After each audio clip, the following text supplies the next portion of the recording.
Team Fani Willis got a devastating defeat. They were trying to keep Terrence Bradley, Nathan Wade's ex-lawyer, shut up. And Judge McAfee is saying, no, you will come out and testify the things that they don't want you to talk about. Welcome to Doug in Exile. This is where the happy patriots are, because pretty soon we're all going to be chanting, Fani got fired. Fani got fired. It's coming. But Fani's tactic, it's all falling apart, and they've got to be hair on fire, screaming in hysteria this weekend. We're going to find out this afternoon just what he says. Here's the Atlanta Journal-Constitution.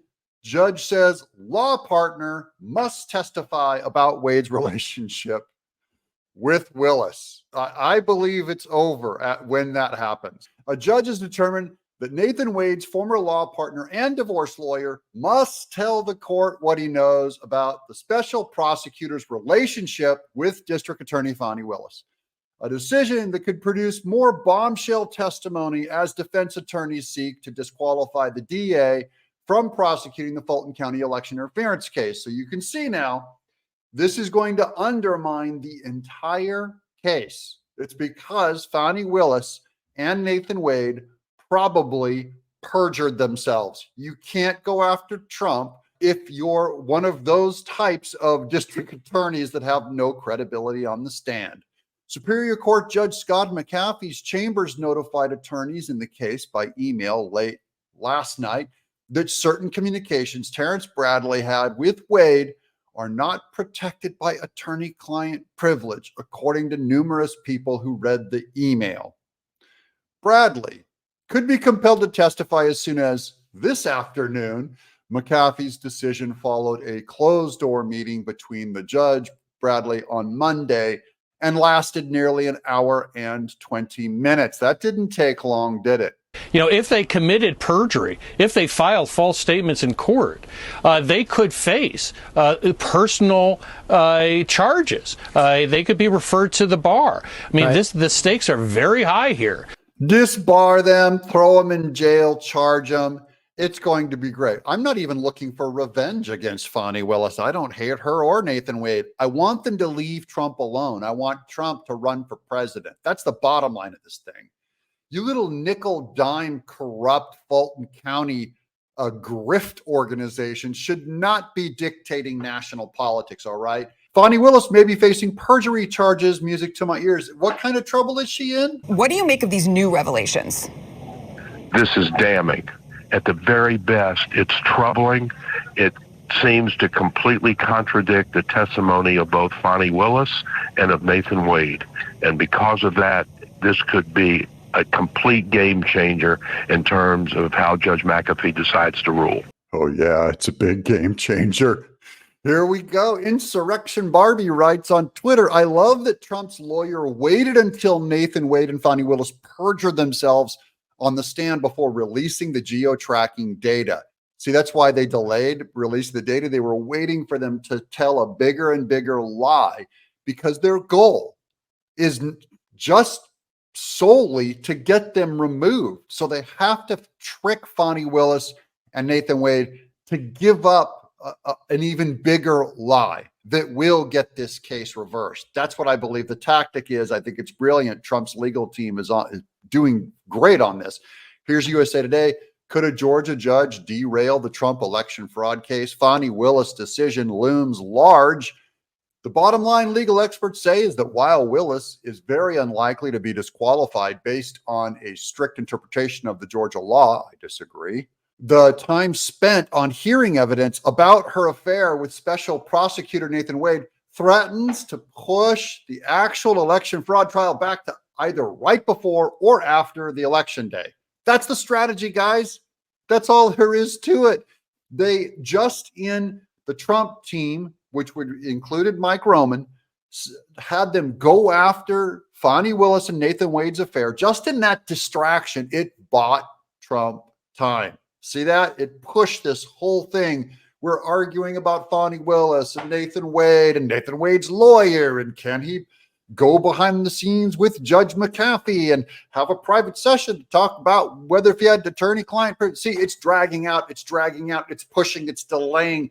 It gets Trump elected before they have to address this stuff. Now, the Willis team kept on preventing questions from the opposing counsel, who is trying to show that it was, in fact, this attorney that supported their original motion, that this relationship began long before Nathan Wade was hired. Now we're getting to the actual he said, she said. That is, that if this friend / lawyer of Nathan Wade's knows that the relationship started earlier, here comes the repercussions. Phil Holloway, I look forward to joining Megyn Kelly on Sirius FM. We will talk about what to expect today in the hastily scheduled hearing on the motion to toss Fani Willis from the Atlanta Trump RICO cases. It was hastily decided, probably because the new evidence that they have from Terrence Bradley is going to get her thrown. Willis's career may hinge on this. Very good. Here's a meme. Ignore the content of my character. Look at the color of my skin. That's all Fani Willis has left now, is the color of her skin. Preview. Here's a preview of what to expect from the Fani Willis disqualification hearing that resumes today. But first, why does it matter? Counsel for Trump co-defendant Michael Roman says Willis has made the legal process, quote, fundamentally unfair, a due process violation. Let's look at that violation. There's the big legal document. Here's the quick quote. The state had an obligation to protect at all costs the fundamental fairness of the process and to avoid even the appearance of impropriety regarding the state's motives or the district attorney's personal or financial incentives in prosecuting the case. But the state did not do that, did it? So this goes back to living your life beyond reproach. She had to keep her nose pretty clean, and she didn't do that.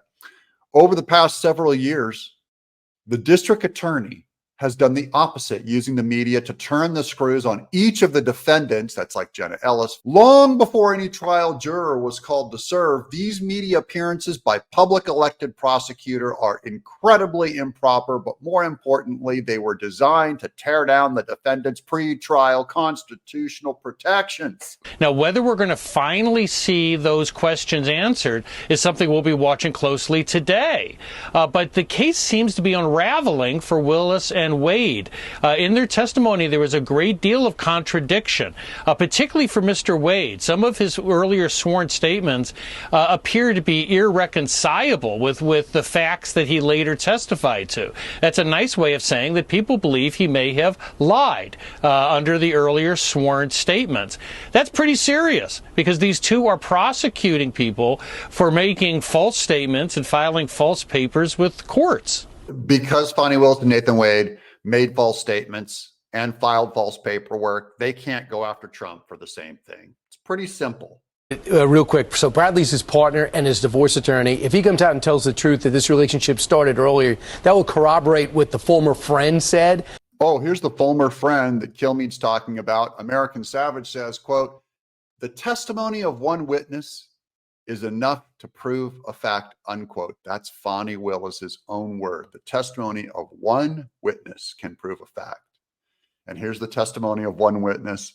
That is Fani Willis's former friend that said the relationship with Nathan Wade and Willis, she said it under oath, started before they said it did, because Fani Willis and Nathan Wade perjured themselves. I predict that they will get thrown off the case. The question is, will the whole case get thrown out? That's the only thing left to discover. Your subscriptions are about to get me over 400,000. Don't forget to hit notifications too. So every time I post a video, you'll get a notification. I'm Doug in Exile.